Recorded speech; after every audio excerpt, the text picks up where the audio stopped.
Satlantas Polres Oku Timur menggelar razia gabungan Operasi Keselamatan Musi 2026 yang difokuskan pada peningkatan sama pelanggaran yang berpotensi nimbul ke kecelakaan lalu lintas.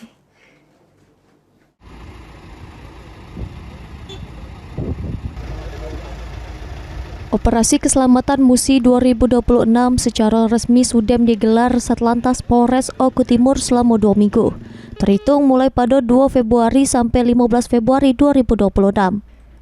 Satlantas Polres Oku Timur menggelar razia gabungan bersama instansi terkait seperti Dispenda, Dishub, dan Jasara Harja. Juru razia tersebut pihak berwajib banyak melakukan penindakan secara teguran atau himbauan serta penempelan stiker. Juru razia ini Satlantas Polres Oku Timur nerapkan penindaan penilangan make etle mobile yang ini sudah resmi dioperasikan.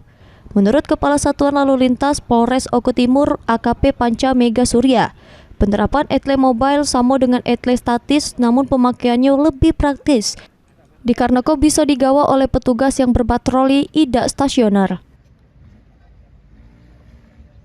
Etle mobile kita mulai kemarin bersamaan dengan operasi keselamatan Musi pada hari Senin kita sudah gunakan untuk melakukan penegakan terhadap masyarakat yang melanggar.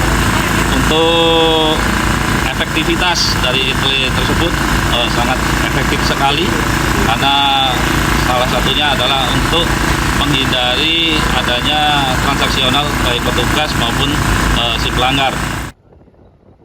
Salah satu tujuan dari pemakaian etle mobile itu dewe untuk menghindari adanya kegiatan transaksional baik petugas maupun pelanggar. Prasetyo Ari Karwana, PAL TV.